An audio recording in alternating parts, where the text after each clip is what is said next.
SSC stenographer Hindi dictation गति 110 शब्द प्रति मिनट।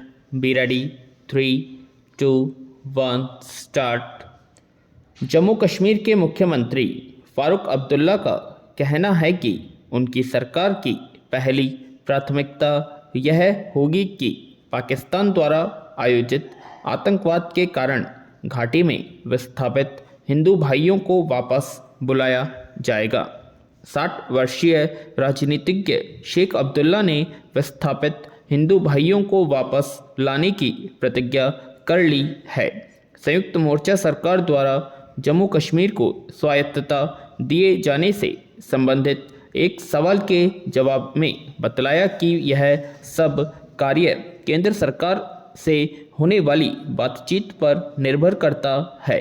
मैं फिलहाल जल्दबाजी में कोई कदम उठाना नहीं चाहूँगा। पैरा। श्री अब्दुल्ला का कहना है कि हमारे चुनाव घोषणा पत्र में ये सारी बातें रखी गई थीं, जिसने यहाँ की जनता को बहुत प्रभावित किया था।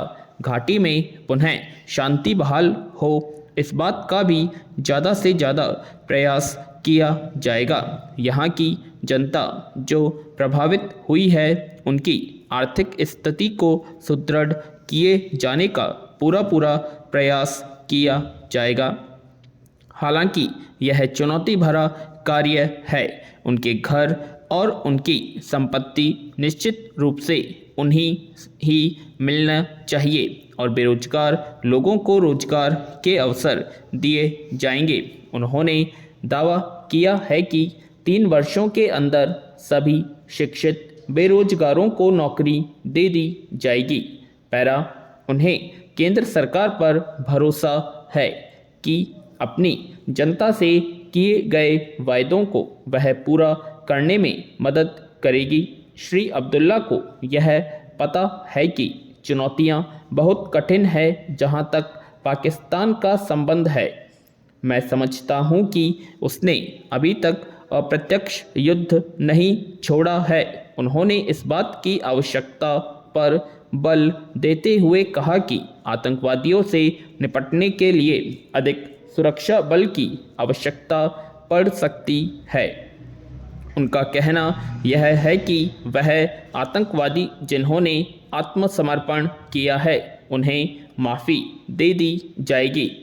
हुर्रियत कॉन्फ्रेंस के बारे में पूछे जाने पर उनका कहना था कि अब उन्हें महसूस करना चाहिए कि वे अलग थलग पड़ गए हैं और उन्हें मुख्य धारा में शामिल हो जाना चाहिए। हम उनसे बातचीत करने के लिए उत्सुक हैं। तत्कालीन प्रधानमंत्री का जिक्र करते हुए उन्होंने उनके संबंध में बताया था कि वे एक निष्कपट, ईमानदार, स्वच्छ छवि और नई विचारधारा के व्यक्ति हैं। शेख अब्दुल्ला को पूरा भरोसा है कि वे जम्मू कश्मीर को अधिकतम स्वायत्तता दे देंगे। पैरा। महोदय, हम देख रहे हैं कि पहले के मुकाबले में कहीं अधिक संवैधानिक अधिकारों से प्रयुक्त सुप्रीम कोर्ट ने अब तक नई प्रशासनिक काम अपने जिम्मे ले लिए हैं। यह बड़ी प्रसन्नता की बात है, लेकिन सबसे चिंताजनक बात तो यह है कि मुझे न्यायिक नियुक्ति प्रणाली में विश्वसनीयता का अत्यधिक अभाव दिखाई पड़ रहा है। मसलन तमिलनाडु हाईकोर्ट के मुख्य न्यायाधीश ने यह जानते हुए भी उनकी पदोन्नति को मंजूरी दे दी, जबकि अदालत 2 मामलों में उन्हें दोषी ठहरा चुकी है। इस तरह न्यायपालिका ने दोहरे मानदंड अपनाने के आरोपों को निमंत्रण दे दिया है। वैसे भी न्यायिक दायित्व निभाने वालों की ईमानदारी का पता लगाने के लिए मुख्य न्यायाधीश के पास कोई उपाय भी नहीं है। जब नियुक्ति की जिम्मेदारी कार्यपालिका की थी, तब खुफिया मशीनरी से सारे उम्मीदवारों की पृष्ठभूमि की खोज कर ली जाती थी। अब यह मानदंड नहीं रहा है। पैरा। न्यायपालिका अपनी ताकत बढ़ा रही है तो कार्यपालिका और विधायिका की कीमत पर और इस क्रम में यह संवैधानिक जांच परख और संतुलन की बेहतर व्यवस्था को क्षति पहुंचा रही है।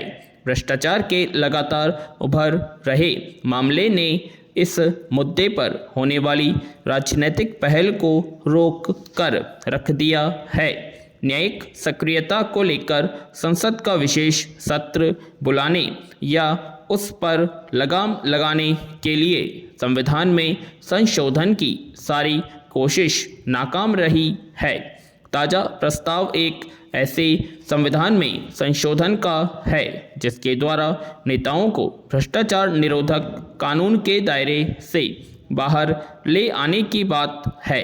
यह संवैधानिक संतुलन बहाल करने की जगह शायद नेताओं को बचाने का प्रयास लगता है। पैरा, जब तक नेता लोग खुद को बचाए रखने की कोशिश में जुटे रहेंगे तब तक न्यायपालिका ज़्यादा ताकतवर होती जाएगी। 90 के दशक में विधायिका अंदरूनी कलह से त्रस्त रही तो कार्यपालिका कमज़ोर पड़ती दिख रही है।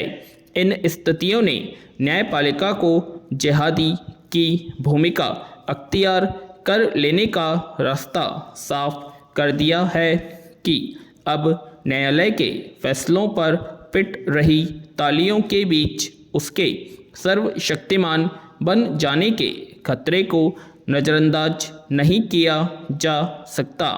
कानून से ऊपर रहना न्यायपालिका के लिए बड़ा आसान है।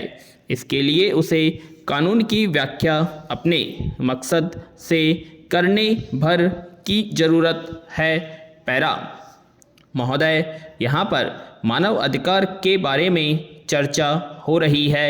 मानव अधिकारों के विश्लेषणों से स्पष्ट हो जाता है कि इस मामले में सभी देशों को मिलकर समग्रतावादी दृष्टिकोण अपनाया जाना चाहिए।